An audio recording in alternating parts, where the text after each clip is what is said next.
Lorena, le queremos hacer una pregunta del teatro. ¿Cómo se llama el teatro? Buenas a todos, espero que estén súper bien. Les cuento que estoy re contenta de que me hagan estas preguntas acerca del teatro en la época colonial. Yo les cuento, les voy a ir respondiendo de a una, si ustedes pueden escuchar los videos y sacar la información que crean necesaria, y si necesitan preguntarme algo más, me preguntan. Voy a empezar por la pregunta de Oli. Oli me preguntaba cómo se llamaba el teatro en la época colonial. Y el teatro, para identificarlo, solamente tenía en la parte de la entrada, decía teatro. No tenían nombres, porque no había muchos, había uno solo en la época de la colonia en nuestro país. Entonces solamente había uno y se lo identificaba como teatro. Y lo mismo pasaba en un montón de otras ciudades que tenían teatro y que tenían uno. Hoy por ahí tenemos muchos y podemos ir a una calle, incluso que hay un montón, la calle Corrientes en Capital, que hay un montón de teatros.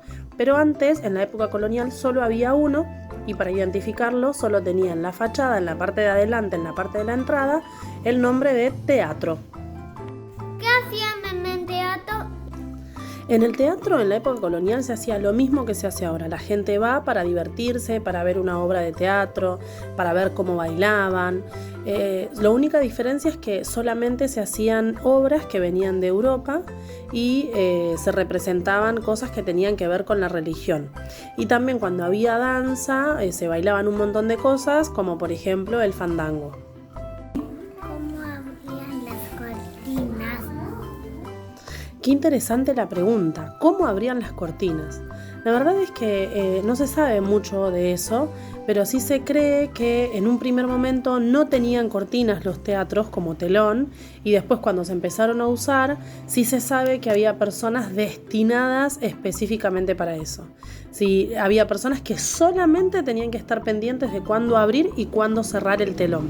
¿Qué es los hombres y las mujeres? ¿Por qué están separados? Bueno, hay cosas que van cambiando a lo largo del tiempo, ¿no? Y acá como me preguntan, ¿por qué los hombres y las mujeres se sentaban separadas?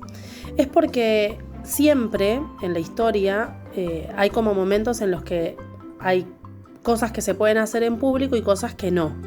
Y una de ellas era de que las mujeres estuvieran en compañía de los hombres. De los únicos hombres que podían estar acompañadas las mujeres en público era de sus hermanos y de su padre. No había posibilidad de que estaba mal visto, se veía mal socialmente que una mujer estuviera cerca de un hombre que no perteneciera a su familia. ¿Por qué los negros te sentaban atrás? Y esta pregunta se relaciona con la otra, ¿por qué los negros se sentaban atrás?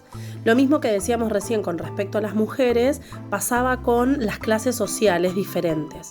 Los negros eran los esclavos y eran como lo peor que podía existir para la gente que vivía en la ciudad. Entonces lo que hacían era simplemente destinarles un lugar en lo más lejos que podía haber, y no tenía que ver con que si tenían o no tenían plata o si eran o no eran esclavos. Incluso gente por ahí de raza negra que tenía otra realidad que no sea la de ser esclavo, también tenía que sentarse en otro lado. Y eso también tiene que ver con costumbres de la época en la que estamos estudiando, que bueno, hacía ver que el negro era inferior, que era peor y que bueno, por eso mismo tenía que sentarse atrás. ¿Cómo se vestía para ir al teatro? Muy bien. Al igual que ahora, ir al teatro era como una ocasión súper especial. Entonces no había siempre funciones en el teatro. Entonces la gente se vestía de fiesta. Pensemos que en algunos teatros y algunas personas eso lo siguen haciendo, y que era como ponerse todo, ¿no? Engalanarse para ir para la época.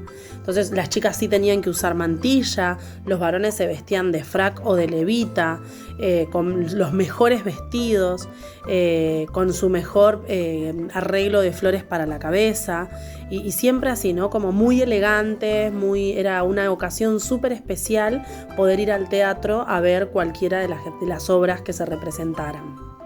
¿Cómo sabían las personas que iban a la función?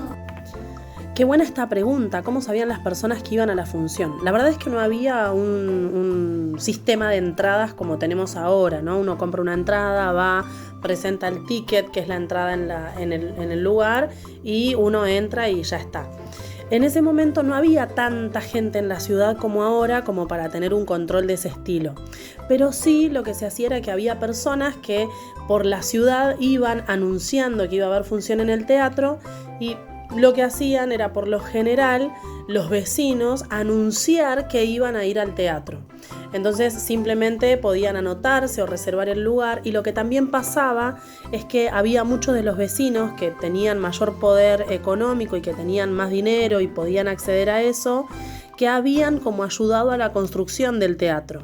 Como les decía, no había mucha gente que viviera y que aparte pudiera ir al teatro en la ciudad de Buenos Aires de la época colonial. Entonces lo que hacían era simplemente tener sus palcos, y vamos a suponer que era el palco de la seño Mari.